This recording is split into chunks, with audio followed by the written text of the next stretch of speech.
सुप्रभात। हम कक्षा 8वीं बा के छात्र छात्राएं आज आपके समक्ष स्वच्छता पखवाड़ा के अंतर्गत एक नाटक लेकर प्रस्तुत हुए हैं, जिसका शीर्षक है स्वच्छ भारत, जो कुछ इस प्रकार है।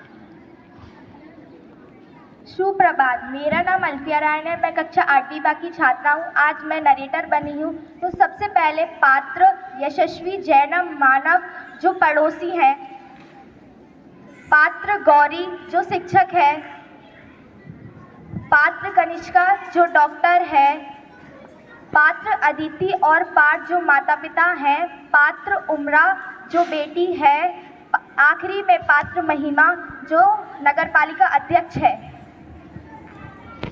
तो देखिए कैसे ये लोग भारत को गंदा करते हैं। आजकल जहाँ भी देखो सभी लोग सरकार के सफाई अभियान के बारे में ही बात करते हैं, लेकिन क्या है सफाई अभियान? क्या ये मीडिया के लिए है? नहीं।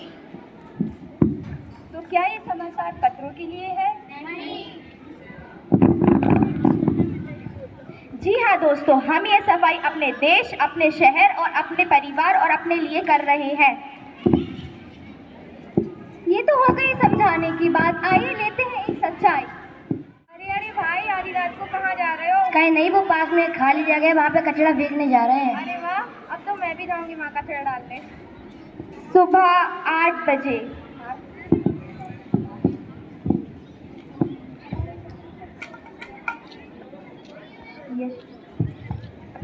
अरे इतना कचरा और इतने सारे मच्छर भी हैं यहाँ पर। पता नहीं अपनी सरकार कुछ करती क्यों नहीं है। पता नहीं। शाम 7 बजे। कितनी गंदगी है यहाँ पे, कितने अजीब लोग हैं। खैर मुझे क्या, आप दूसरों पर इल्जाम डालते हैं पर कभी खुद की गलती नहीं मानते।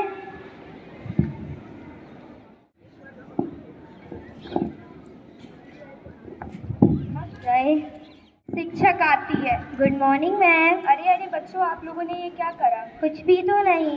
ये आपका शहर है और आपने यहाँ पर कचरा क्यों फैलाया? ये आपकी जिम्मेदारी है कि आप अपने शहर को स्वच्छ और साफ रखें। अगर आपने आगे से करा तो ये कचरा आपसे ही साफ करवाया जाएगा। Okay ma'am. अरे बेटा, आ गई तुम स्कूल से? हाँ मम्मी आ गई, और मेरा स्कूल में सिर दर्द भी हो रहा था और चक्कर भी आ रहे थे। अरे इसे तो बहुत तेज बुखार है। चलो इसको हॉस्पिटल ले चलते हैं। ओके। आइए बैठिए। क्या परेशानी है आपको? हमारी बच्ची को बहुत तेज बुखार हुआ है। डॉक्टर बच्ची को देखती है। क्या आपके घर के आसपास स्वच्छता नहीं है? नहीं है। यही कारण है कि आपकी बच्ची बीमार पड़ रही। स्वच्छता ना होने से कितनी सारी बीमारियां होती है, जैसे डेंगू, मलेरिया, चिकनगुनिया। इन बीमारियों से बचने के लिए हमें अपने आसपास स्वच्छता बनाए रखनी चाहिए। जैसे हमें बाहर से आकर हाथ धोने चाहिए, खाना खाने से पहले हाथ धोने चाहिए। ये कुछ दवाइयाँ है, बच्ची को खिला देना। और कुछ परेशानी है तो आप बताइएगा, 5-6 दिन बाद फिर आना। ओके, धन्यवाद।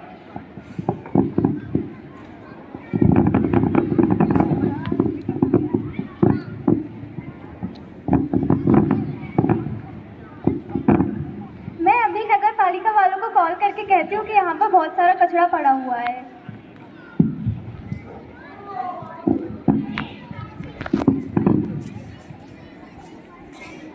क्या मुझे यहीं से फोन आया था? जी हाँ, देखिए यहाँ पर कितना सारा कचरा पड़ा हुआ है। नगरपालिका अध्यक्ष आती है। हमें तो किसी ने बताया ही नहीं कि यहाँ पर इतना कचरा है। अगर हम पहले आते तो हम ये कचरा होने ही नहीं देते। पर खैर, मैं यहाँ का सारा कचरा साफ करवा दूँगी। स्वच्छ भारत का इरादा कर लिया हमने, देश से अपने वादा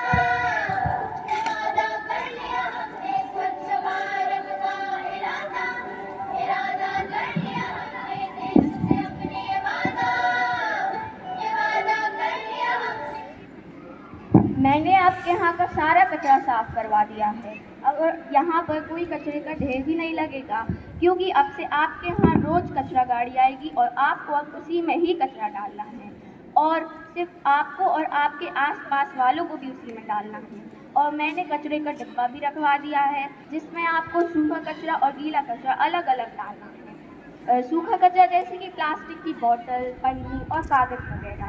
जिनका इस्तेमाल हम फिर से कर सकते हैं। और गीला कचरा जैसे कि आपके किचन से निकला हुआ सामान, सब्जियों के छिलके वगैरह, उनसे हम खाद बना सकते हैं जो हमारे किसानों के लिए बहुत इस्तेमाल में आएगा। आपको अपने घर के आसपास की तो साफ़ सफाई बनाई ही रखनी है, पर आपको ये भी ध्यान रखना है कि आप अपने घर को भी साफ़ सुथरा बनाए रखें। यह आपकी जिम्मेदारी है कि आपको अपना देश साफ बनाए रखना है। ओके।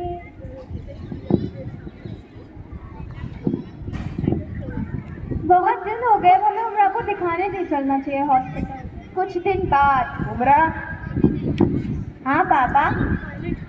तुम्हें बहुत दिन हो गए, अब तुम ठीक हो? हाँ ठीक है। डॉक्टर ने बोला था कि 5 दिन बाद तुम्हें दिखाने ले चलना है। चलो हॉस्पिटल चलते हैं।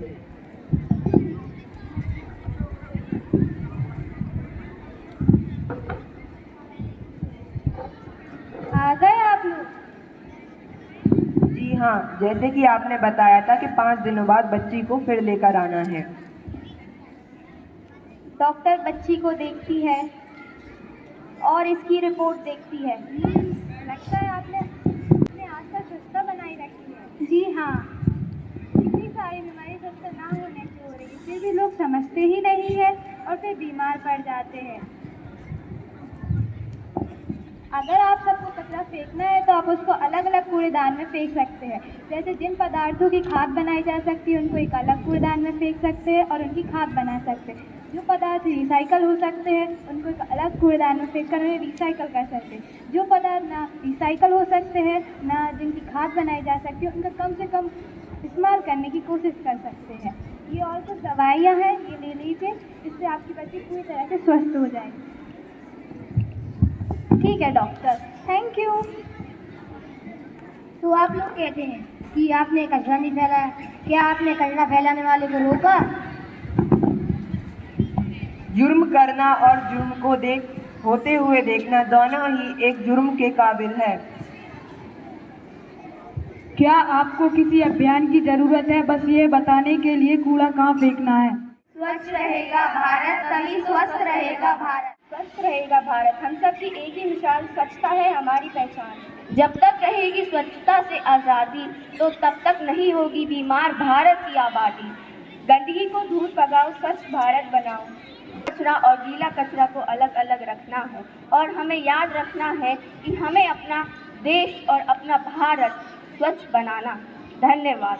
गांधी जी के सपनों को हमें भारत में लाना है, स्वच्छ भारत रहे, यही हमारा नारा है। तब खुद बनाओगे साफ सफाई तभी हाथ बढ़ाएगी अगली पीढ़ी।